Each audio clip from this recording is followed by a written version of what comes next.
అమ్మ తాగిందా చాయ్? త్వరగా అయిపోవాలి, ముగించాలి, వాకింగ్ స్టార్ట్ అయింది. అయిపోయింది కదా, ఇవాళ చెప్పు పట్టుకున్నాడు, చూపిస్తే పోతూనే మళ్ళీ గ్రౌండా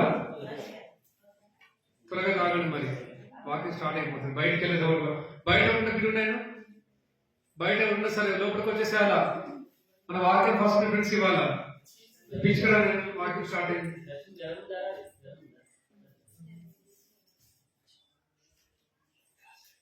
పాట పాడేంత వరకు మీ ఛాన్స్. ఇక పాట అయిపోయిందంటే అందరూ సైలెంట్ గా ఉండాలా. టీ తాగిన తొందరగా టీ తాగడానికి స్టార్ట్ చేస్తా.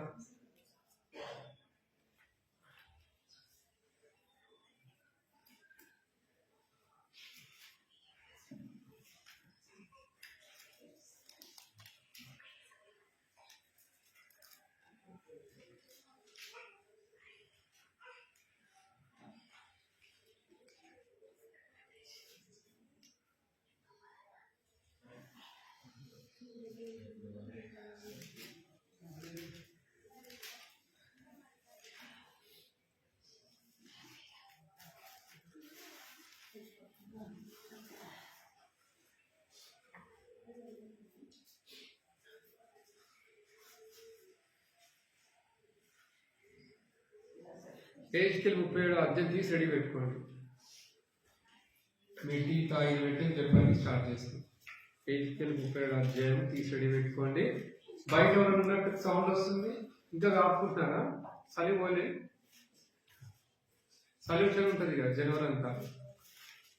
వచ్చేవాడి లోపలికి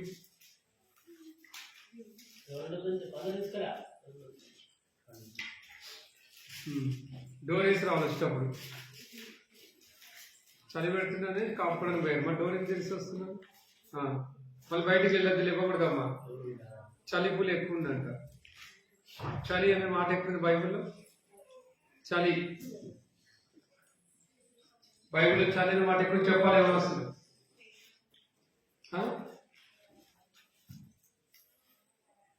దేవుడు పెట్టే చలికి ఎవరు నిలవగలరు అని ఉంటుంది పాత నిబంధన. దొరికిందా? దేవుడు పెట్టే చలికి ఎవరు నిలవగలుగుతారు అని ఉంటుంది దేవుడి గురించి వారగారు లెక్క. కీర్తనలు 147, కీర్తనలు 147. త్వరగా రావాలి లోపలికి.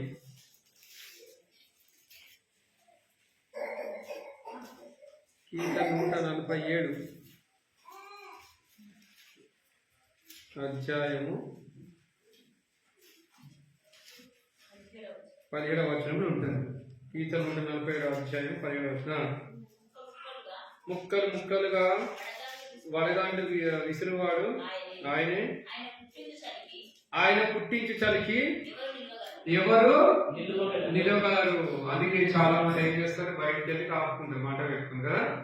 అలా చలి అంత భయంకరం. ఆయన పుట్టించు చలి ఎవరు ఏది అనుమతించాలని ఆయన వల్లే అవుతుంది. గాయం కట్టేది ఆయనే, గాయాన్ని గాయపరచువాడు ఆయనే, గాయాన్ని కట్టువాడు ఆయనే. ఇంకొక మనిషి తక్కువ కనబడుతున్నాడు మీరు. సిఇటి సింగర్ వచ్చిన రావట్లేదు కదా, సింగర్ అన్న. రైట్ కదా. ఆయన పుట్టించు చలికి ఎవరు నిలవగలరు. చూసారంటే ఎవరు నిలవలేరు అని చెప్పి బైబిల్ చెప్తా ఉంది. సరే, మన ఆరోగ్య నిమిత్తమై మన లేఖనాలు చూసుకున్నామండి. ఆరోగ్య నిమిత్తమై కొన్ని లేఖనాలు 37వ అధ్యాయం ఏజ్కేల్ తీసి రెడీ పెట్టారు కదా. ఏజ్కేల్ కాస్త ఒక్క పట్టండి అమ్మా. ఇక మనం నూతన సంవత్సరం ప్రవేశించాము కూడా కదండి. నూతన సంవత్సరం ఆరాధించాలి, గణపరచాలి. గత కథ పాత జీవితం అంతా ఒప్పుకున్నాం కదా. నెక్స్ట్ నూతన సంవత్సరంలో నూతనంగా మనం ఏం దేవుణ్ణి ఆరాధించి దేవుని గణపరచాలి. 37వ అధ్యాయం ఏజ్కేల్ తీసారా? రైట్. కొన్ని వచనం చదువు. యెహోవా హస్తము నా మీదకి వచ్చెను, నేను ఆత్మవశుడై ఉండగా యెహోవా నన్ను తోడుకొని పోయి ఎముకలతో నిండి ఉన్న ఒక లోయలో నన్ను దింపెను. ఆయన వాటి మధ్య నన్ను ఇటు అటు నడిపించుండగా 2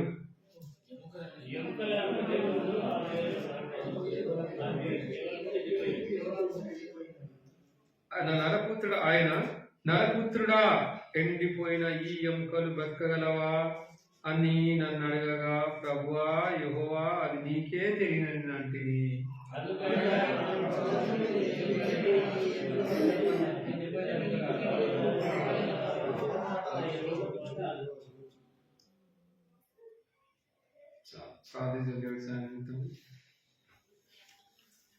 దేవుల తండ్రి ఇంతకు సాయపడ్డానైనా నిజంగా ప్రభావ ఆత్మీయ చూసాను. వెళ్ళిపోయిన వాళ్ళం, చనిపోయిన వాళ్ళం, బాబు భయంకరమైన పరిస్థితిని తీసుకొచ్చి పక్కకు తప్పించి తప్పించి నాయన మమ్మల్ని జీవం గల దేవుని చేతిలో పడేసినందుకే స్తోత్రం. ఎంత గొప్ప దేవుడు. వాటి మీరే పంచిపెట్టండి, మాట్లాడండి, హృదయ కార్యాలు ఆరంభిస్తే సాయపడండి. ఏసునామములో వేడుచున్నాం తండ్రి. ఇక్కడ చూస్తే కదండి, ఇజ్రాయెల్ ప్రజల గురించి ప్రవక్త మాట్లాడుతూ ఉన్నాడు. దేవుడు ప్రవక్త ద్వారా మాట్లాడుతున్నాడు. యెహోవా హస్తం నా మీదకి వచ్చాను, హెజ్కేలు ప్రవక్త మీదకి వచ్చింది కదండి. యెహోవా హస్తం నా మీదకి వచ్చాను, ఎవరి మీదకి వచ్చిందంట? ఆ ప్రవక్త మీదకి వచ్చింది. వచ్చిందా? వచ్చి ఏమని మాట్లాడుతున్నంట? నేను ఆత్మవశుడై ఉండగా యెహోవా నన్ను తోడుకొని పోయి ఎముకలతో నిండి ఉన్న ఒక లోయలో నన్ను దింపెను. చూసారా, ఒక లోయలో ఏం చేసిందంట? ఆత్మవశుడైపోయిందంట. ఆత్మ ప్రాణ దేహ రీతిగా నీ మనసు ఎక్కడుంది? నీ దేహం ఎక్కడుంది? దేవుని వైపు కేంద్రీకరించాలా? మనం ఆత్మ వశులు అయిపోవాలా? ఆత్మ నడిపింపులోకి రావాలా కదండి. ఆయన ఆత్మవశుడు అయినప్పుడు దేవుడు మాట్లాడుతున్నాడు కదండి. ఎక్కడ తీసుకుపోయిందంట? లోయల్లో. అయితే మన ఆత్మీయంగా చూస్తే మనం కూడా ఒకప్పుడు ఎలా ఉన్నాము? పాపం అనే లోయలో ఉన్నాం. పాపం అనే లోయ, దిగజారిపోయిన స్థితిలో, ఎవరు లేవనెత్తని స్థితిలో, పాపం అనే లోయలో కదా, పాపము శాపంతో ఎండిపోయిన ఎముకల వల్ల మనం ఏమున్నాము? ఒకప్పుడు మన స్థితి ఏంటి? అలా ఉండేది. దౌర్భాగ్యమైన స్థితి, నీచమైన స్థితి, ఎవరు కూడా దగ్గర తీర్చలేని స్థితి కదండి. ఎవరు కూడా దగ్గర తీయని స్థితి, ఎండిపోయిన ఎముకల్లా ఉన్నామని మనము పాప స్థితి. అది నీచమైంది, ఘోరమైంది, ఘోరమైంది. అయితే అంటాడు, ప్రభు అది నీకే తెలియదు అంటే అప్పుడు దేవుడు చెప్తాడు, నువ్వు మాట్లాడు, నువ్వు ప్రవచనం అయితే ఏం చేయి, నువ్వు ఎండిపోయిన ఎముకతో అను ఏమంటావు? 4వ వచనం ఏమంటున్నాడు దేవుడు? అందుకు ఆయన ప్రవచనం ఎత్తి ఎండిపోయిన ఎముకలతో ఇట్లనము, ఎండిపోయిన ఎముకలారా యెహోవా మాట ఆలకించుడి. ఈ ఎముకలకు ప్రభువైన యెహోవా సెలవిచ్చేది ఏమనగా, మీరు బ్రతుకున్నట్లు నేను మీలోనికి జీవాత్మను రప్పించుచున్నాను. చర్మము కప్పి మీకు నరములనిచ్చి మీ మీద మాంసం పొదిగించి కప్పెదను. ఉంచగా మీరు బ్రతుకురు. చాలు, మీరు బ్రతుకురు. చూసారండి, మళ్ళీ ఆల్రెడీ దేవుడు జీవాత్మని ఇచ్చాడు, ఇవ్వలేదా? కదా కదండి. నాసిక రంధ్రం, నడు యొక్క నాసిక రంధ్రం జీవాయు ఉండగా అది కదా, నడు జీవాత్మాయను. అయితే యొక్క ఆత్మ పాపముతో శాపంతో ఏమైంది? నశించిపోయింది కదండి. ఆత్మ కదండి, మీ అపరాధముల చేత పాపం చేత చచ్చిన వారి ఉండగా క్రీస్తు దేవుడు ఏం చేసినంత మనల్ని బ్రతికించాడంట. ఓ ఇజ్రాయేలు ప్రజలారా, మీ జీవితం బహు భయంకరంగా ఉంది. మీరు ఎండిపోయిన ఎముకల్లా ఉన్నారు కదా, ఎండిపోయిన ఎముకల్లా ఉన్నారు. అయినాను చూడండి ఏమంటున్నాడు? 10వ వచనం, ఆయన ఆజ్ఞాపించినట్లు నేను ప్రవచింపగా జీవాత్మ వారిలోనికి వచ్చాను. వారు సజీవులై లేచి లెక్కింప శాక్యం కాని మహాసైన్యము నిలిచి. మహాసైన్యం నిలిచిపోయిందంట ఆ లోయలో. నిజంగా దేవుని యొక్క మాటలు అంతా శక్తి ఉంది.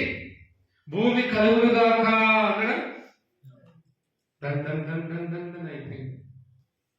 ఆకాశ పక్షులు కలుగుగాక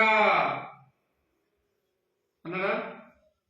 వాటి వాటి జాతుల జంతువులు కదండి అవును కాక పలికినప్పుడు అయిపోయింది. దన్ దన్ దన్ మళ్ళీ భూమి పుట్టించిన కాక అన్నాడు. ప్రతి విత్తములు ఇచ్చు వృక్ష ఫలములు ఒలిపించిన కాక అన్నాడా?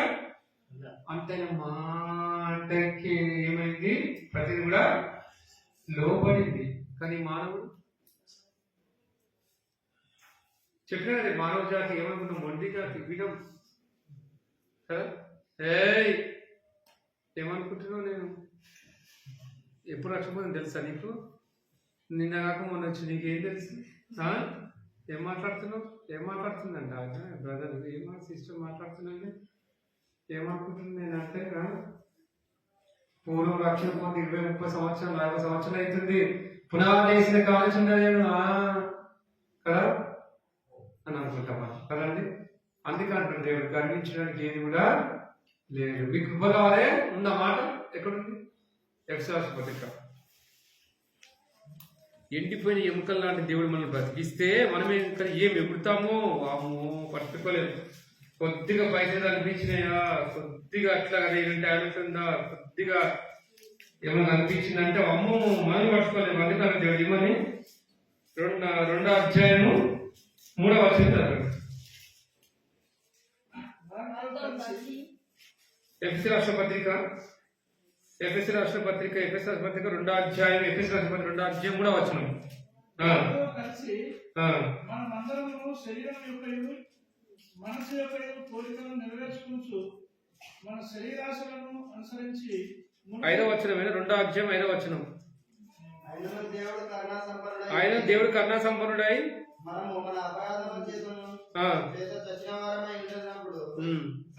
సైతము మహా ప్రేమ చేత మన క్రీస్తు కూడా బ్రతికించి కృప చేత మీరు రక్షింపబడిన 5వ వచనములో చివరి వచనంలో ఏమవుతుంది? కృప చేత మీరు రక్షింపబడి. కృప చేతనే. అంతగాని మనం గర్వించడానికి మూలవాడానికి ఏమీ లేవు. అలాంటి మొండి జాతి మనల్ని దేవుడు ఏం చేశాడంటే రక్షించుకున్నాడంట. కృప చేత మీరు రక్షింపబడి ఉన్నారు. ఏమాత్రం మీది బలము, మీ శక్తి, మీ టాలెంట్ ఏమి పనికిరావు. దేవుని దగ్గర పనికొస్తాయా? నో, ఏం పనికిరావు. కానీ మానవులుగా మనం ఏం చేస్తామండి? ఏం ముసిపోతాము, ఏం ఎగురుతాము. అందుకే మాట రాస్తాం దేవుడు. ఎందుకంటే భవిష్యత్తు తెలిగిన దేవుడు కదండి. ఉదయం రాస్తాను దేవుడు కృప చేత మీరు రక్షింపబడి ఉన్నారు. అయితే ఎండిపోయిన లోయలో అనగా ఎండిపోయిన లోయన పాపములో మనం ఉన్నప్పుడు దేవుడు ఏం చేస్తాడంట? కృపచేత మనల్ని అలా లేవురా. ఇంకా ఎందుకు నువ్వు ఆ లోయలో ఉన్న పాపపు లోయలో ఆ జిగటిగా మనకు మన్ను గల ఊపిరి ఎందుకున్నావు? ఇంకా పాప ఊపిలో లేగా రా, బయటికి రా, నేను రక్షిస్తా, చేయి జాపు అన్నాడు కదండి. అప్పుడు చేయి జాపినప్పుడు కదండి ఏం చేసినైనా అలా లేవునండి. అందుకని 2వ దినవృత్తాంతం 7:14 ఏమున్నాడు? 2వ దినవృత్తాంతం 7:14 అడిగి చూడండి. పైన కూడా పైన తీయద్దు. నా పేరు పెట్టబడిన నా జనులు తమను తాము తగ్గించుకొని ప్రార్థన చేసి నన్ను వెతికి తమ చెడు మార్గములు విడిచి ఆకాశం నుండి నేను వారిని ప్రార్థన విని వారి పాపము క్షమించి దేశం స్వస్థపరచను. సరే, కొందరు వచ్చారు రక్షణలోకి, కొందరు రావట్లేదు, ఒప్పుకోవట్లేదు. ప్రభా నేను పాపం నన్ను క్షమించాను, ఒప్పుకోవట్లేదు. నేను ఆరాధిస్తా, నూతన సంవత్సరం నేను గణపరుస్తానే ఆలోచన ఎంతమందికి ఉంది? కొన్ని వందల కోట్ల జనాభా ఉంది. ఆ జనాభాలో కదండి ఎంతమంది ప్రభుని ఆరాధిస్తున్నారు? ఈ రాజకాల సమయంలో ఎంతమంది నిద్రపోతున్నారు? మదర్కి వచ్చుకుని నిద్రపోతారు, పిల్లలకి నిద్రపోతారు. ఓకే, కొన్ని మందులు ఏం చేస్తారు, మంచి బెడ్షీట్లు వేసుకుని వస్తారు, కాసి పోతారు, అందరూ ఒప్పుకొని ఆనందం చేసి లోపల నెలలో మా సరుకులు కదా సర్దుకొని వచ్చేసి టైం వచ్చింది కానీ ఇక్కడ ఆలోచించామా ఎంతమంది నిద్రపోతున్నారు కదండి. ఒక గడియని పేర్కొంటే ఆత్మసిద్ధమైన దేహము బలహీనం అంటే ఏం చేస్తాం.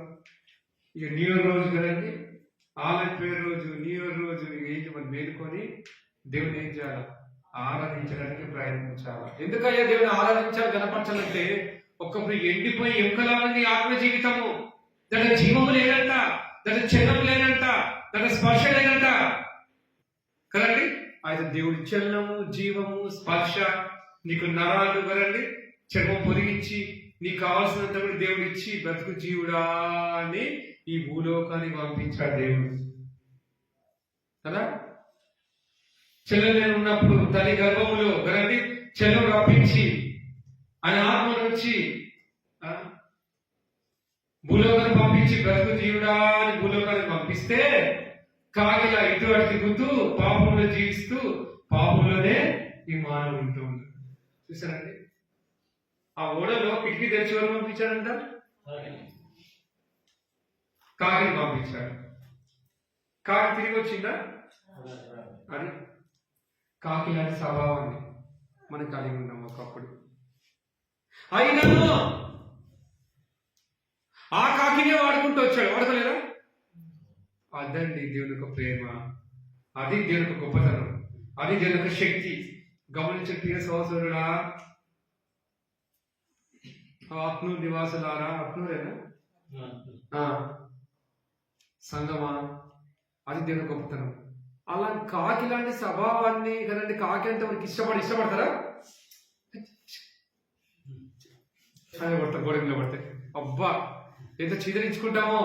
ఆ కాకిని ఎవరి కోసం వాడుకున్నాడు, ఏలియనేనా?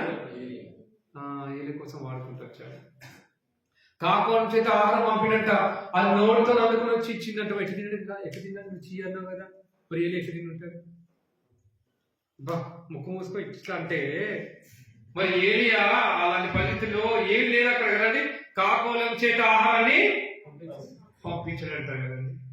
ఏ కాకి అయితే అసహించుకుంటున్నామో ఆ కాకిని దేవుడు వాడుకుంటూ వచ్చాడు. అయితే మన ఆత్మజీవితంలో చూసుకుంటూ వస్తే నీ ఆత్మజీవితం నా ఆత్మజీవితం కూడా ఏంటంట, అందరు అసహించుకున్నట్టు కాకిలా సమీకుంది అని చెప్పి కాకిని అసహించుకున్నట్టుగా అందరూ కూడా ఏం చేసాం, మనల్ని అసహించు చీపు వచ్చి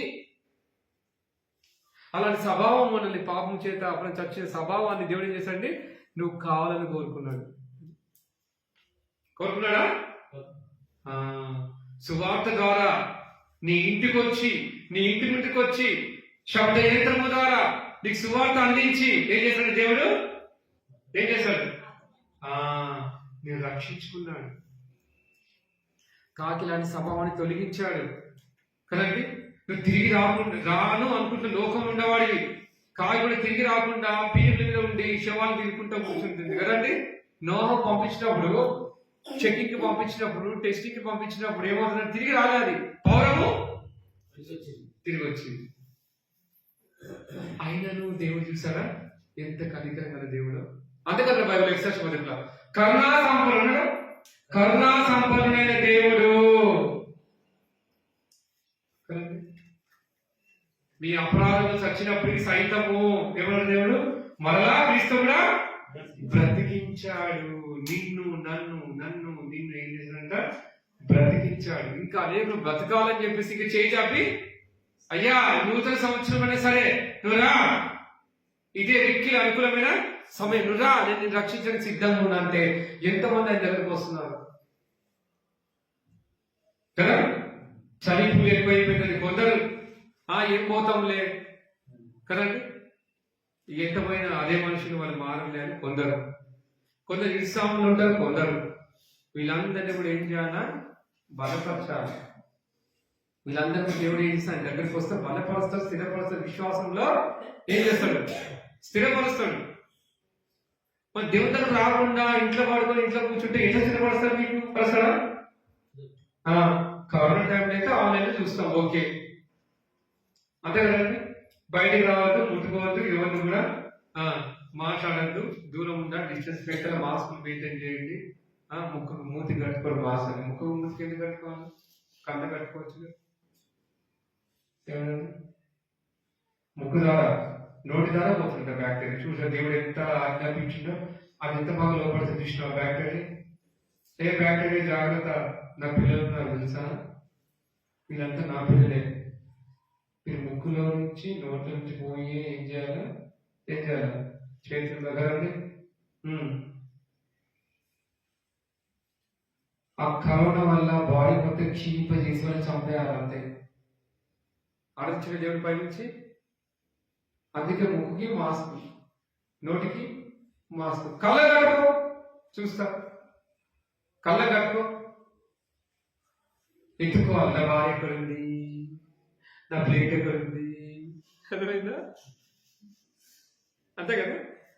నా ప్లేట్ ఎక్కడుంది, నా పిల్లలు ఎక్కడున్నారు, నువ్వేనా, నువ్వేనా ఇక్కడ దగ్గర చూసావా అది.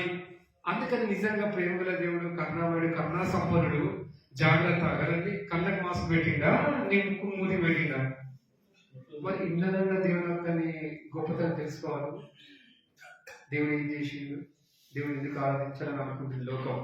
చూసావా, ఇక్కడ దీంట్లోనే నువ్వు గ్రహించట్లేదు కదండి. చిన్న మాస్క్ లో నువ్వు గ్రహించలేకపోతున్నావు. అంటే నీ ఆత్మీయతలు ఏమయ్యాయి, యుగ సంబంధమైన దేవత గుడితో ఏం చేసింది, మూసేసి. అందుకని దేవుడికి నీకు అర్థం కావట్లేదు, దేవుడి శక్తి నీకు అర్థం కావట్లేదు.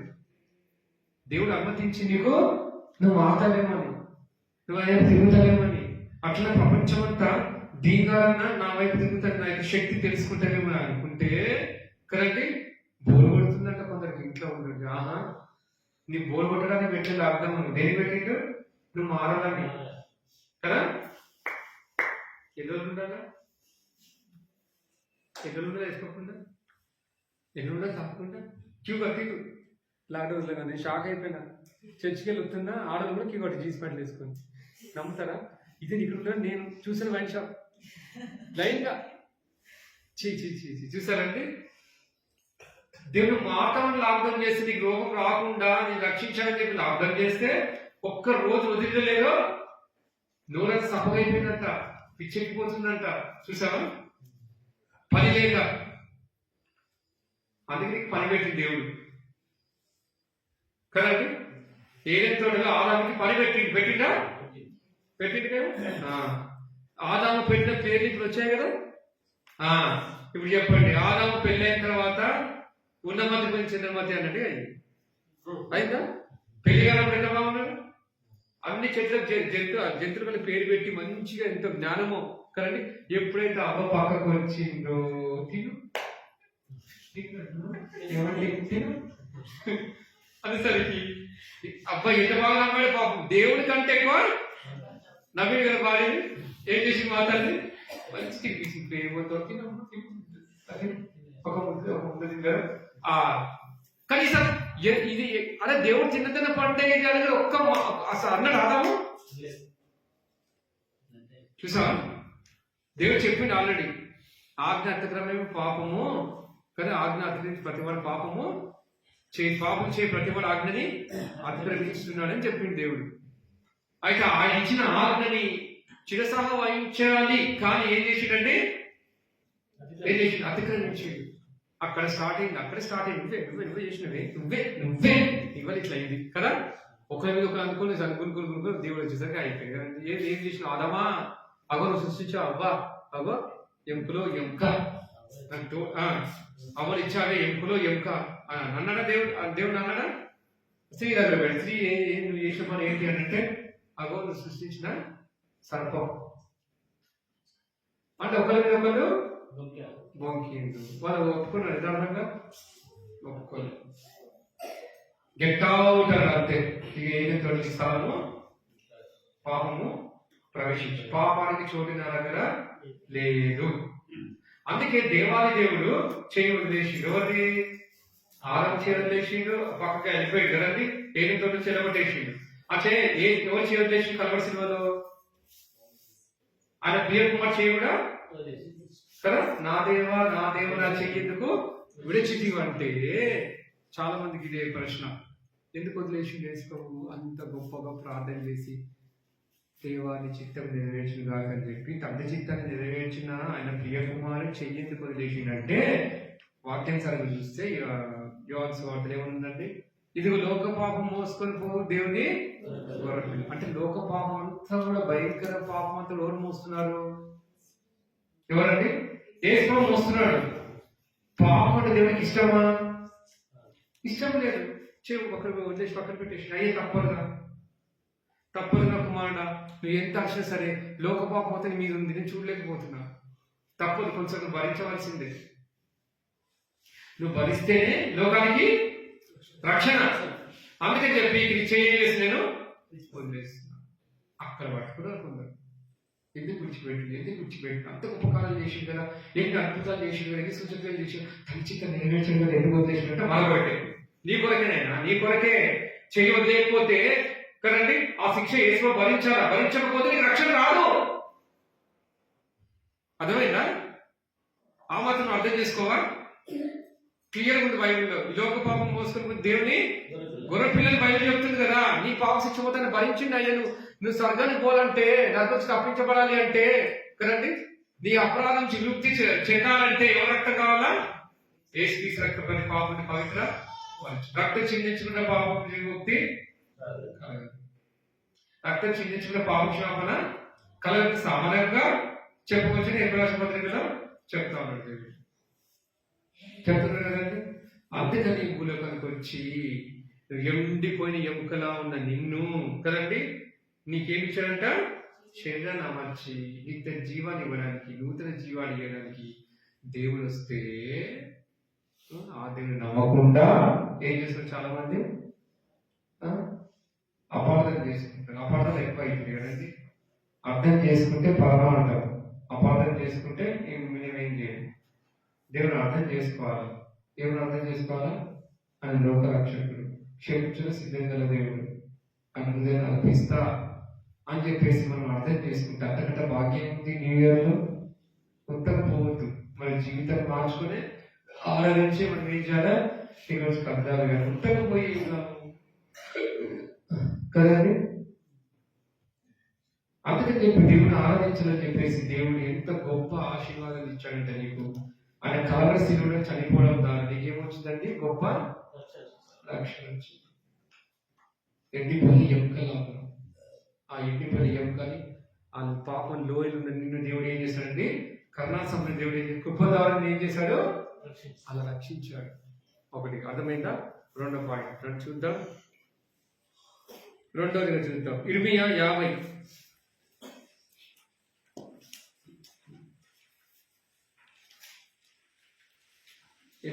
అధ్యాయం.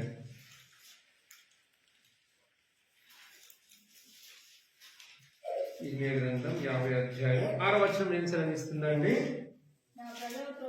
నా ప్రజలు త్రోవ తప్పిన గొర్రెలుగా ఉన్నారు, వారి కాపరులు కొండల మీదకి వారిని తోలుకొని పోయి వారి త్రోవ తప్పించి జనులు కొండ కొండకు వెలుచు మర్చిపోయి చాలు. తమ దిగవలసిన చోటు మర్చిపోయి. మనం మర్చిపోయాం, మన దేవుని మర్చిపోయాం.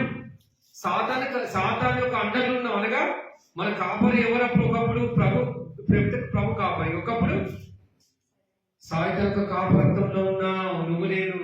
అది ఎట్లా చెప్తే అట్లా చేసాం. అందుకంటే మునుపు శరీరం కోరికయు కదండి. అచరణ ఎఫెసీయుల పత్రిక మునుపు ఎవరు అండలు ఉన్నావు? ఎవరు నీ కాపరి? ఎఫెసీయుల పత్రిక మునుపు ఎలా ఉన్నావు? ఒకప్పుడు ఎఫెసీయుల పత్రిక ఎవరు అండలు ఉన్నావు? 2వ వచనం, మీరు వాటిని చేయొచ్చు. ఎఫెసీ 2:2 వచనం, మీరు వాటిని చేయొచ్చు. వాయుమండల సంబంధమైన అపవాది అనగా అవిధేయులైన వారిని ఇప్పుడు ప్రేరేపించి శక్తికి అధిపతిని అనుసరించి ఈ ప్రపంచ ధర్మం చొప్పున మనసు 2వ వచనం మంచి క్లియర్ చదవండి. మీరు వాటిని చేయొచ్చు. వాయుమండల సంబంధమైన అధిపతిని అనగా అనగా అవిధేయులైన అవిధేయులైన వారిని ఇప్పుడు ఇప్పుడు ప్రేరేపించు శక్తికి అధిపతిని అనుసరించి ఈ ప్రపంచ జరగం చొప్పున మునుపు నడుచుకుంటుంది. మునుపు నడుచుకుంటుంది. చూసారండి, నీ కాపురు ఎవరో ఒకప్పుడు ఈ ప్రపంచ ధర్మం ఎవరు నడిపిస్తున్నాడు? ఎవరు అంటారు ఉంది లోకాధికారం. అవి ఎట్లా చెప్తే అట్లా ఉంది. ఇందా మనం సాతను కూర్చోమంటే కూర్చున్నాం, నిలబడి నిలబడ్డాం. దేని మొక్కమంటే దాన్ని మొక్కుతూ వచ్చాం. నేను కూడా ఒకప్పుడు ఏం విగ్రహాలు మొక్కేవాడు నీకు చెప్పలే కదా, వినాలి ఇక్కడ జాగ్రత్తగా. ఫుల్ విగ్రహాలు నేను ఒకప్పుడు తెలుసా అండి. ఎట్లా మొక్కుతున్నానంటేనే అమ్మ నా దేవుడా దేవుడు ఒక్క ఒక్క ఒక్క ఒక్క దాన్ని కూడా మొక్కకపోతే మర్చిపోతే వచ్చేటప్పుడు మళ్ళీ దాని దగ్గర పోయి మళ్ళీ 2 చేతులు పెట్టి ఇట్లా మొక్కి అది మర్చిపోయి మళ్ళీ దాన్ని కావాల్సిన పట్టుకు ఇట్లా మొక్కి రైట్ అన్ని దైవం మొక్కిన కదా, ఏది మర్చిపోయి మనం టెస్ట్ చేసుకొని పరీక్షించుకొని మళ్ళీ అమ్మాయి అన్నిటికి మొక్కిన. చూసావా, అలాంటి స్థితి నాది ఒకప్పుడు కదా. మునుపటి వాటి యొక్క శక్తిలో వాటి యొక్క అండర్లో ఉండేవాడు నేను కదండి. కాపరిగా అర్థం ఉన్నాను. అది దేవుడు ఇప్పుడు ఏం చేస్తాం మనల్ని ఆ కాపరత్వాన్ని నువ్వు చేంజ్ చేసిండు, విడిపించు. అందుకే నా గొర్రెలకు ఏమైనా త్రోవ తప్పిపోయారు, సరైన కాపరి లేడు. సాతాను అండర్లో ఉన్నాం మనమంతా. నేను కాపరిగా పోతాను, అందుకని నా గొర్రెలు నా స్వరాన్ని విందును. దేని పడితే అది మొక్కేవాడిని. అంటే ప్రభు నమ్మనప్పుడు అన్నిటిని మొక్కుంటూ పోయేవాడిని. చర్చి కనిపించిన ఇట్లా అనుకుంటు ఇదా ఇక్కడ డిస్టర్బ్ చేస్తుంది చాలా వరకు. చర్చి కనిపించేది ఏం చేయాలి? నేను మొక్కాల. ఏ గుడి కనిపించి మొక్కేవాడిని తెలియక. అయితే అడిగారు నేను నిజమైన కాపరిని, నిజమైన దేవుడిని నేనే నీకు అన్నాడు దేవుడు. చూసారా, జంజన వేసుకొని చుట్టూ తిరిగేవాడిని 3 చుట్లు కదా, తిరిగి సూర్యోదయం ఇవన్నీ ఉంటాయి. ఇవన్నీ తెలిసిన నీకు విగ్రహం ఇవన్నీ చేసిన తెలియక అన్ని చేసేవాడిని. నీచంగా చూసేవాళ్ళు వేసుకోవాలన్నా, క్రైస్తవులన్నా, బైబిల్ పట్టుకోవాలన్నా అలాంటి నామూషి. వాళ్ళ దేవుడిని నేనున్నాం వల్ల మాకు లేదా ఇంకోటి కదా. అలాంటి స్వభావం ఉన్న నేను ఒకప్పుడు. అందరూ అంతా కదా, ఇండియా అంతా కూడా విగ్రహాలే ఏదో ముసిపోతే అంతగా మునడానికి వీళ్ళు కృపచేతులు రక్షపడ్డారు. ఇండియా అంటేనే విగ్రహాలన కదండి. ఆ గొప్ప గొప్ప భక్తులు దేవుని యొక్క శిష్యులు వచ్చి ఏం చేశారండి, మారుస్తూ వచ్చారు మనల్ని కదండి. ఆయన సువార్త అంతా చేసి మనం మారుస్తూ వచ్చాడు. మళ్ళీ యుగంలో ఏర్పాటు చేసి భక్తి ఏర్పాటు చేసుకొని ఆయన నాన్న కష్టాలు పెట్టి శ్రమల ద్వారా విజయంగా చూపించి ఇక్కడ అనేక రక్షింపడేలాగా ఏం చేసి దేవుడు ఆయనని వాడుకొని కదా అనేక రక్షింపడ్డానికి సంఘాలు అంటే దేవుడు సాయము చేస్తాడు. నువ్వు నేను రక్షింపడ్డాను మనం కదండి. ఆ సాహసం దేవుడిని చేయించాడు. సంఘంలో అందంగా చేస్తూ వచ్చాడు. ఇంత ధన్యులం కదా. మర్చిపోయినాం, అదే బైబిల్ చెప్తుంది కదా, మీరు మర్చిపోయారని చెప్తుంది 50వ అధ్యాయంలో కదండి. 6వ 7వ మనకి ఇంటికి వెళ్తాం. మీరు మర్చిపోయి అన్నాడు. ఇప్పుడు కూడా మర్చిపోయి చాలా మంది మర్చిపోయి నువ్వు అక్క నువ్వు దేవుడు నాకు ఏమి ఇచ్చినాడు, నువ్వు వస్తలే ఏమైంది అక్క అంటే ఏం దేవుడు ఏం చేసిండు నీకు మేము ఈ సంవత్సరం ఏం చేయలేదు, ఇచ్చిన వార్త నెరవేర్చలేదంట అమ్మగారికి అయ్యగారికి. ఏం చేయాలి? నువ్వు నేను రావులే అడిగినావా? అడిగితే నీకు అడుగు పెట్టాలా కాదా? అంటే దేవుడు తప్పుగా అర్థం చేసుకున్నావు. ఏమేమో అనుకున్నాను నేను, ఎన్నో అనుకున్నాక ఏది కాదు అంటే నువ్వు అనుకున్నంత చేస్తే దేవుడా? అంటే దేవుడు కాదా? నీ సంవత్సరం నేను అనుకున్న పిల్లలు పుడతారని దేవుడు అవునా? ఈ సంవత్సరం అనుకుని నేను 10th లో ఫస్ట్ క్లాస్ పాతాను రిజల్ట్స్ నువ్వు చదవక దేవుడిని ఎందుకు చేస్తావు? నేను అర్థం చేసిన ఒకసారి చదవకుండా దేవుడి సంవత్సరం స్టార్ట్ అయిన విశ్వాసంతో దేవుడి మాటలు పిచ్చోడా నువ్వు కష్టపడి చదివి ప్రార్థన చేసి రాస్తే నేను ఏం చేసి సాయమో మొత్తం కార్యక్రమాలు రాసి వచ్చినాడు. నిజంగా అబద్ధం నమ్ముతాను చెప్తే దేవుడు నిజం కొత్తలో నిజమైన దేవుడు కదా అని చెప్పేసి హాల్ టికెట్ నెంబర్ వేసి ఇచ్చేసి వచ్చిన ఇది పాతకాలంలో నేను మళ్ళీ దేవుడి మాటలు కూడా సర్వర్ స్టార్ట్ చేసేసారు. అప్పటి నుంచి రాత్రి 3 గంటల వరకు నాలుగే ఒకసారి 2 నా తింటా ఉండేవాడు. ఎవరు ఏందిరా ఇంకా చదువుకునే పడుకోకుండా ఇంకా చదువుతా ఉన్నాను. దేవుడి కృపను బట్టి దేవుడు అడిగాను, ప్రార్థించాను, దేవుడు సాయం చేసిండు, పాస్ అయిపోయింది ఇంటర్మీడియట్. చూసారండి, కొన్నిసార్లు పిచ్చి పనులు చేస్తాం కదా, కష్టపడకుండా దేవుడు అడగకుండా ప్రార్థించకుండా ఏం చేస్తామండి, అన్నీ వచ్చేసారు మన కాళ్ళ దగ్గర ఇస్తూనే ఉన్నాడు. నువ్వు అడగకుండానే నీ కాళ్ళ దగ్గరికి నీళ్ళు వస్తున్నాయి కదండి, పంట పండుతుంది. నీకేం కావాలి, నీకు ప్లేట్లకు అన్నం వస్తున్నాడు, దేవుడి కృపే కదా. నువ్వు తింటున్న అన్నము నీ ప్లేట్లు దీని దగ్గరకు వస్తుందంటే దేవుడి కృప కాదు, ఉచితంగా. మరి ఇంకేం కావాలి నీకు, ఇంకా ఇంకా ఇంకా అంటే ఏడవుతుంది. ఒక్కటి అనేసరికి వచ్చేసారు అనమాట అన్ని ఎరుపులు వచ్చి కూడా ఆగాలి. దేవుడి సమయానికి ఏ సమయానికి ఏది ఇవ్వాలి అది ఇస్తారు. అది ఇవ్వనంత వల్ల ముఖం చిన్న పుచ్చుకోవాలి కదండి. మనం ఒక్కరికొకసారి మందరం మానేసి అడిగి దేవుడి మీద అడగలేదా, ఎన్నిసార్లు ఆరాధన చేయకుండా కదా రాదు. మనకు అన్ని కరెక్ట్గా ఉండాలా, ఆరోగ్యం కరెక్ట్గా ఉండాలా, కడుపులో కూడు కదలకుండా మంచిగా అడగాలి కదండి. అన్ని కరెక్ట్ ప్రేమలకండి దైవతను ఓ స్తోత్రం నాయన హల్లెలూయా అంటే అప్పుడు గట్టిగా ఆరాధన వస్తుంది. ఇక బతుకులో కలిసింది వస్తే ఎవరికైనా అంతే, నాకే కదా కదండి. చిన్నగా జ్వరం వచ్చినా కొంచెం దగ్గర వచ్చిందంటే అమ్మ ఎంత భయమో, మరి మేము భయపడము పాడతాం. చూసారా, అయితే ప్రతికూల పరిస్థితి వచ్చినప్పుడు ఆరాధించడమే గొప్ప. యెహోవా ఇచ్చేది యెహోవా స్తుతి కలుగును గాక అన్నాడా యోగు. ఆ స్థాయిలోకి రావాలి మనం, ఇంకా రాలే. ఇయర్లు పోతూనే ఉన్నాయి, సంవత్సరం హ్యాపీ న్యూ ఇయర్ చెప్పుకుంటున్నాం, కేకులు తింటూనే ఉన్నాం, గుచ్చుకుంటున్న నోట్లు కదండి హ్యాపీ న్యూ ఇయర్ అని. మరి చేసేది చేస్తూనే ఉన్నాం. ఇది అలవాటైంది, ఆచారపడ్డ క్రైస్తవులు అయిపోయారు. కానీ జీవితాన్ని మార్చుకొని దేవుని నమ్ముకొని దేవుని కొరకు శూర కార్యాలు చేయాలా అన్న దాని నన్ను నమ్మిన వాళ్ళు కదండి, దేవుడిని ఎరిగిన వారు శూర కార్యాలు గొప్ప కార్యాలు చేస్తారన్నారు. ఏం చేస్తున్నావా చేయట్లేదు. ఆయన పని చేయటం కూడా ఆరాధన, నోటితో ఆరాధన కాదు, పెరుగుతో ఆరాధన కాదు, ఆత్మసత్యత ఆరాధించాలా. ఆయన పని చేయటం కూడా ఆరాధన, ఆయన మ్యాథ్స్ చేయడం కూడా ఆరాధన, మైక్స్ అరేంజ్ చేయడం కూడా ఆరాధన. 2 క్రియల ద్వారా చేయాలి, నోటి ద్వారా.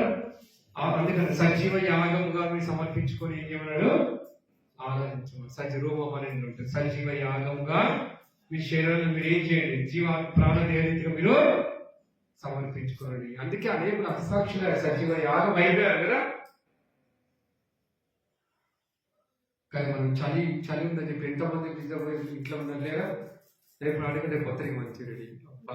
వాళ్ళు పట్టుకోలే కూర్చొని వాళ్ళు మేకప్ పెట్టుకుంటే పిట్ట పూసి ఇట్లా చేసుకొని వచ్చు కదా. కానీ టక్కన కూర్చొని హ్యాపీ న్యూ ఇయర్. దేవుడికి నువ్వు నూతన పురుషుడిగా అవ్వాలని చెప్పి దేవుడి రక్తం కాలుస్తే కదండి, నువ్వు సింగరించుకొచ్చి హ్యాపీ న్యూ ఇయర్, నీకు హృదయం మారిందా, మారలే, హ్యాపీ న్యూ ఇయర్. దేవుడికి కావాల్సిన హ్యాపీనెస్ చెప్పడం మంచిదే చెప్తున్నావు, కానీ దేవునికి కావాల్సింది ఏంటంటే నీ హ్యాపీ న్యూ ఇయర్ కావాలి. ఏది కావాలి, నూతన పురుషుడు. ఎఫ్ఎస్ రాష్ట్రపత్రిక చూడండి, ఎఫ్ఎస్ రాష్ట్రపత్రిక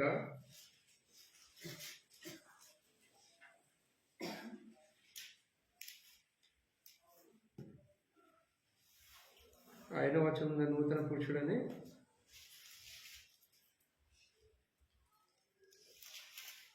ఆ 10వ వచనం 2వ అధ్యాయము ఎఫెసీయులకు రాసిన 2వ అధ్యాయం 10వ వచనం చదవండి.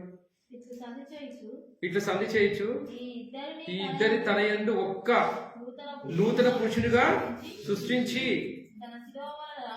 తన శిలువ వలన ఆ ద్వేషమును సంహరించి దాని ద్వారా ఇద్దరు ఏకశరీరంగా చేసి దేవునితో సమాధానపరచాలని ఇలాగూ చేసిన కనుక ఆయనే మనకు సమాధానకారకుడై ఉన్నాడు.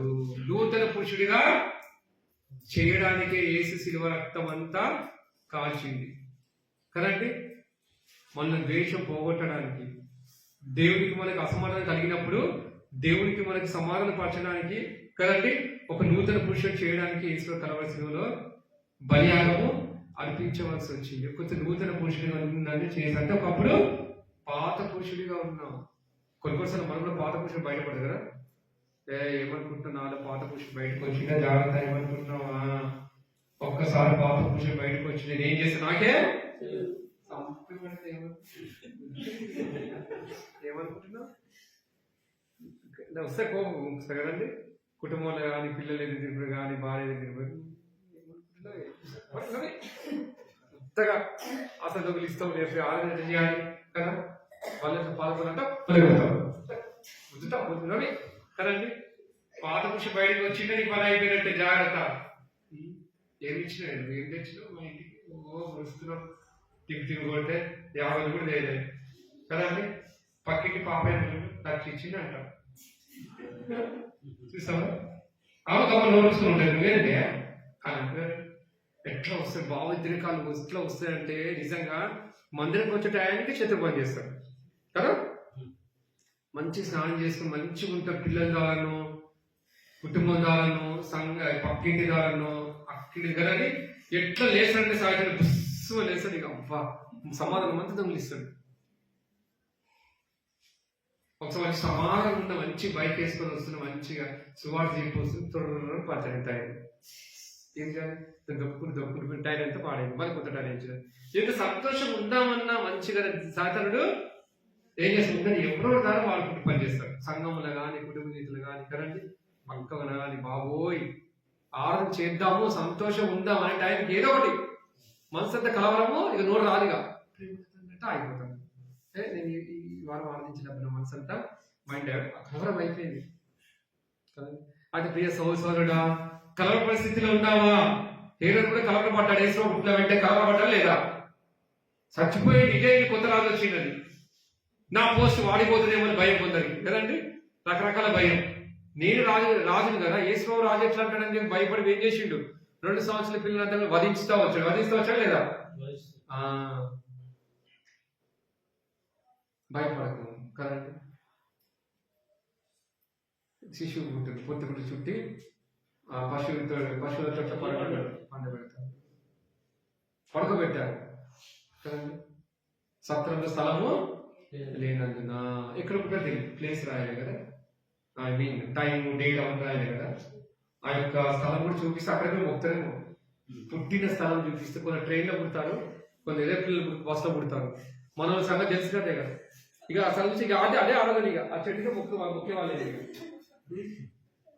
అందుకే దేవుడు కదండి సత్రం స్థలం లేనందున పుట్టాడు. ఎప్పుడు సత్రం స్థలం లేనందున కదండి బెత్లెహేం గ్రామంలో పుట్టాడు. కానీ నిజంగా దేవుడు ఆ యొక్క ప్లేసు ఆ స్థలము గిలము అన్ని కూడా చూపిస్తే ఏమవుతుండే కదండి, దానికి మొక్కుతుండే కదా, ఎదురు మొక్కినట్టుగా. అందుకే దేవుడు ఏం చేసింటే మోషే శరీరాన్ని కూడా కనిపించుకొని చేసింది దేవుడు. ఎందుకంటే దేవుని ఆరాధించకుండా ఏం చేస్తారంటే మోషేని ఆరాధిస్తుండే, ప్లేస్ నే సమాధి కట్టి ఆరాధిస్తుండే. అందుకని సాతాను కనపడకుండా చేసి ఇటు ఇజ్రాయేల్ ప్రజలు కనబడకుండా చేసినారు. దేవుని ఒక గొప్పతనం మనం వర్ణించాలి. ఎంత వర్ణిస్తే అంత మంచిది. దేవుని ఒక గొప్పతనాన్ని ఎంత నేర్చుకుంటాం మంచి. నిజంగా చూసి ఎంత గొప్ప దేవుడు. ఆయనకు రావాలి మహిమ. అందుకన్న కీర్తనగా ఉండమనే కీర్తన ఏమన్నాడు, మహిమ ఘనత ప్రభావాలు నీకే చెల్లిందాలు. చూసారండి, ఘనత మహిమ ప్రభావాలు అన్ని కూడా ఆయనకే చెల్లాలా, మనుషులకు కానీ కదండి ఎవరు కూడా చెల్లడానికి వీలేదని చెప్పేసి కదండి దేవుడు చెప్తా వచ్చాడు. కనపడకుండా చేసింది. ఒకవేళ సైతానికి దొరికితే సైతం చేపిస్తుంది ఏమని, ఇదిగో సమాజం చూడ మోషన్ ఆరాధించండి అని చెప్పి అది చేపిస్తుంది. కంపల్సరీ సాతాన్ని దాన్ని వాడుకుంటుంది లేదా. మనకే కొంచెం పొగుడితే ఏమొస్తుందండి, గర్వము వచ్చేస్తుంది. ఇంత బాగా పాడసాగా నిజంగా అబ్బా దేవుడి కృపాలం అంటామా దేవా.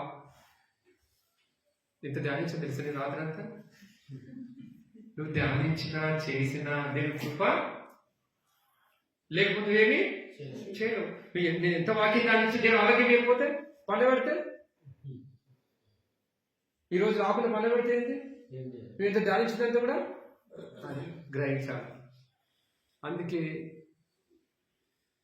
ఏమంటారు, మీ దేవుని యొక్క కృపచేత మీరు రక్షింపబడి ఉన్నారు. మురవడానికి, ఎగరడానికి, గర్వించడానికి ఏమీ లేదు. అనడానికి ఏమి నేనంటే ఏమనుకున్నామంటే దేవుడు చూపిస్తాడు కదా. అట్లనా నా పాలు కూడా ఏంటో నీకు చూపిస్తా. నేను ఎక్కడ నొక్కాలి అక్కడ నొక్కుతా, ఎక్కడ పండబెట్టాలి అక్కడ పండబెడతా. అప్పుడు ఏం తగ్గింపు వస్తుందో, ఎక్కలేని ఆనందం వస్తుంది మనకి. ఎక్కడ లేని ఆనందం, దయగలుగుతుంది, ప్రేమలుతుంది కదండి. అబ్బా, కాబట్టి నూతన పురుషుడే చేశాడు దేవుడు. కాబట్టి నువ్వు నూతనంగా దేవుని ఏం చేయాలా? ప్రతిష్ఠించుకొని దేవుని ఆరాధించాలా. మార్పు రావాలా. నీ మాటల మార్పు, నీ చేతల మార్పు, నీ క్రియల మార్పు. అది అవడదేనా? నూతన సంవత్సరం మార్పు వచ్చింది అన్నాను కదా. ఆ సిస్టమ్ లేదు, మార్పు వచ్చింది కదా. పర్వాలేదు. అప్పుడు ఎంత నోరో ఎంత కైలా అలుసుకుంటాయి. అదే దేవుడు మౌనం ఉంది, దేవుడు చూసుకుంటారు, ప్రేజ్ అని అంటుంది. అబ్బా అదా ఎంత అంటుంది. ఓని అందరం అనకూడదు కదండి.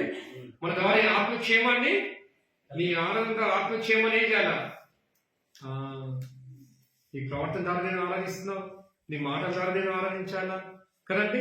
పుట్ట పెరుగుల ఆరాధించి చెడిపోయిన చేతులుకొని పోతే కాదు, ఆరాధించాలా. నీ యొక్క నడవడి ద్వారా నేను మహిమ కలగాల, నీ మాట ద్వారా నేను మహిమ కలగాల, నీ ప్రవర్తన ద్వారా నేను మహిమ కలగాల. అందుకే నీవు దేవుని మందిరం పోయినప్పుడల్లా నీ ప్రవర్తన ఏం చెయ్యి, జాగ్రత్తగా చూసుకో. చూడు రేపు ఎట్లా ఒక్కొక్కరు క్రిస్మస్ వచ్చిన ఒక్కొక్కరు వాము పట్టుకోలేదు. ఇది పండుగ క్రైస్తవులు అన్నారు. ఒక ఆయన పండుగ క్రైస్తవులు అంట. మనకు పండుగ ఉంది ఎక్కడైనా సంవత్సరం ఒకసారి తయారు కాకపోతే ఎట్లా అంటే అట్లా అంతగానో తయారవుతావు నువ్వు. అందరూ వాక్యం చూడాలా. చూసారండి, సెల్ఫీ చూపుతుంది ఇంకా మందిరంలో వచ్చి. వాక్యం పోయింది అంటే దేవుడు వాక్యం మహిమపరచట్లే. రెడీ వచ్చి సెల్ఫీ దిగుతున్నాడు షోగా. మరి పక్కన అడుగులు మళ్ళీ వాక్యం దాని కదా దిగేదన్నా. నువ్వు వాక్యాన్ని గణపరచలేవాడా? నీ డ్రెస్ నీ ఫోటో చూపించుకుంటున్నావాడా? నీట్గా చూపించుకుంటున్నావు, నీ రంగు చూపించుకుంటున్నావు. అడుగున్నాడా దేవుని గణపరచ? దేవుడు ఏమైనా మహిమపరచండి నా ద్వారా మాదిరిగా ఉండడు అన్న లేదా? ఇప్పుడు హిందూస్కి నీకు తేడా ఏంటి? వాళ్ళు అట్లా రెడీ అవుతున్నావు, అట్లా రెడీ అవుతున్నావు. చూసావా? ఆత్మీయ అలంకారం ముఖ్యమన్నాడా, శరీరం అలంకారం ముఖ్యమన్నాడా? చూసావా? అట్లా అనద్దు, అట్లా హెచ్చరించద్దు. అట్లా తప్పు, ఇప్పుడు మా ఇష్టం. మీరు అట్లా హెచ్చరిస్తే నేను మన దగ్గర రాదుగా, మళ్ళీ వచ్చేవాడు మీరు రాదుగా అని అంటారు. ఏం చేయాలి? అదే దేవుడు మాట్లాడుతుంటే కొంచెం మార్చుకుందాం, కరెక్టే బైబిల్ చెప్తుందని లేదు. ఆత్మీయ అలంకారం ముఖ్యం, ప్రభు నమ్ముకోవాలి, ఉద్యోగం చేర్చుకోవాలి. అదే నిజమైన క్రిస్మస్, అదే నిజమైన న్యూ ఇయర్ కదండి అని నూతన పురుషులు బైబిల్ చెప్తుంది. కానీ కొందరు మార్చుకోకుండా, హెచ్చరిస్తే ఒప్పుకోకుండా ఏం చేస్తారు? నొచ్చుకొని వెళ్ళిపోతున్నారు. నొచ్చుకోవాలి, తప్పదు. ఆ కాలం నొచ్చుకున్నారు లేదా? పేతురు వాక్యం చెప్పి ఏం చేసి నొచ్చుకున్నారట. అయ్యా హృదయంలో నొచ్చుకొని ఇప్పుడు మేము ఏం చేయాలా అంటే, మీరు ఏం చేయాలి? క్రీస్తు నామం, యేసు నామం బాప్తిసము తీసుకోవాలా. తండ్రిని అంగీకరించాలి, కుమారుని మీరు అంగీకరించాలి. రక్షించడానికి వచ్చే యేసు ప్రభువుని మీరు ఏం చేశారు? శిలువ వేశారయ్యా అంటే నొచ్చుకొని ఇప్పుడు మేము ఏం చేయాలంటే, మీరు యేసుని విశ్వాసం ఉంచాలి కదా. అప్పుడు నీవు నింటి వారికి విశ్వాసము అనే వాగ్దానం దేవుడు అందరికీ దేవుడు ఇచ్చాడు. కాబట్టి వాళ్ళకే కాదు, మనకు కూడా దేవుడు ఏం చేసినట్టు విశ్వాసం ఉంచడం ద్వారా ఆ వాగ్దానం ఇచ్చాడు. దేవుడు ఏ వాగ్దానం ఇస్తూ వచ్చాడు? ఆయన రక్షింపడే వాగ్దానం కదండి.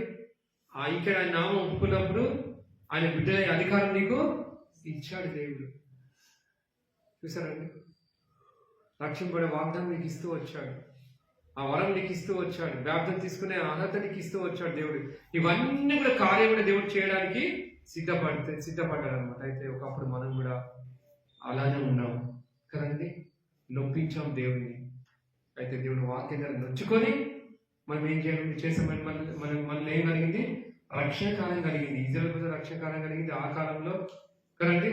మొదటి శతాబ్దంలో. ఇప్పుడు కూడా మనకు ఈ కాలంలో అనేకులకి మరి ఏ సంవత్సరం రక్షింపడ్డారో తెలియదు. ఆ కాలం గుర్తుపెట్టుకోవాలి. ఎదురండి రక్షింపడ్డారో తెలియదు. 1998, 1996, 1998లో బాప్తిజం, 1996 రక్షణ నాది, 1998లో బాప్తిజం. చెప్పండి, 1996లో ఏంటి? నాకు పాపాలు ఒప్పుకున్నాను. 1998లో ముంచండి తీసాను బాప్తిజం సాక్ష్యం. మరి మీరు ఎప్పుడు ఏ టైంలో ఏ వారం ఏ సంవత్సరం సరే వాళ్ళని గుర్తుపెట్టుకోవాలి. నేను ఆగస్ట్ 15th తీసుకున్న బాప్తిజం. ఇక మీరు తీసుకుంది మీరు ఇష్టపడి మీ డేట్ మీకే తెలుసు, గుర్తుపెట్టుకోవాలి, ఆరాధించాలి కదండి. అయితే మనందరినీ కూడా దేవుడు ఏం చేశాడండి, కాపరి లేని గొర్రెలుగా ఉన్నప్పుడు కదండి, కాపరిగా మనకు దేవుడు చేసుకున్నాడు. కాపరి ఉండే గొర్రెలుగా మనం ఏం చేసుకున్నాడు దేవుడు చేసుకున్నాడు. అవును తండ్రి, ఒకప్పుడు కాపరి లేని గొర్రెగా ఉన్నా. అవును దేవా, ఒకప్పుడు ఎండిపోయి ఎముకలా ఉన్నా నేను పాపం శాపంతో అపరాధంతో పాపం లోయలో ఉంటుంది. అయితే నేను ఏసుక్రీస్తు ప్రభువు లోకాన్ని పంపి ఏమైనా కాపరత్వంలోకి తీసుకొచ్చుకున్నారంట. ఎక్కడున్న మాట 2 పేతురు చూడండి ఏమంటున్నాడు. 2 పేతురులో కంక్లూజన్ ఇచ్చేస్తాను, మీకు టైం ముగిస్తున్నా.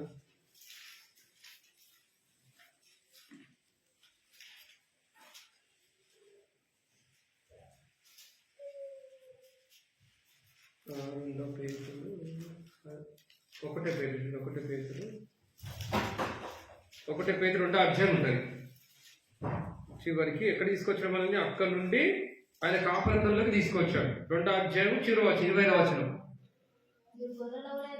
మీరు గొర్రెల వలె దారి తప్పిపోతే గాని ఇప్పుడు మీ ఆత్మల కాపరియు అధ్యక్షుడినైనా ఆయన వైపునకు చూసారంటే ఎవరు వైపు పాలించుకున్నాడు దేవుడు. రక్తమంతా కాక్ష చనిపోయి తిరిగి లేచి 3వ దినాన్ని తిరిగి లేచి ఎవరు వైపు తిప్పుకున్నాడు, మీరు గొర్రెల వలె దారి తప్పిపోతుంది గాని ఇప్పుడు మీ ఆత్మల కాపరి అధ్యక్షుడైన ఆయన వైపునకు చాలు.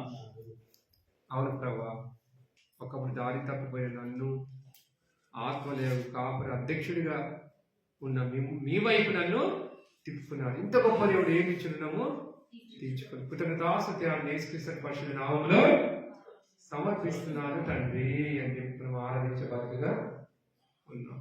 కాబట్టి ఆరాధిస్తాం, సమయం పాటిద్దాం, మోకరిద్దాం, ఒకరి తర్వాత ఒకరు ఆరాధించండి. ఆ తర్వాత మరి పాట పాడి పాడదాన్ని కూడా ఆరాధిస్తాం. రైట్, మోకరిద్దాం, ఆరాధిస్తాం. పరిశుద్ధమైన తండ్రి, జీవమున్న గొప్ప పెద్ద సంపూర్ణమైన తండ్రి, మీ ఘనమైన పరిశుద్ధ నామానికి వందనాలు స్తుతులు చెల్లించుకున్నాం తండ్రి. అయ్యా 2020 సంవత్సరంలో తండ్రి ఆరాధించడానికి, గణపరచడానికి, పూజించడానికి మాకు ఇచ్చిన ధనను బట్టి వందనాలు స్తుతులు చెల్లించుకుంటున్నాం తండ్రి. అయ్యా గతమంతా క్లాస్ కాబట్టి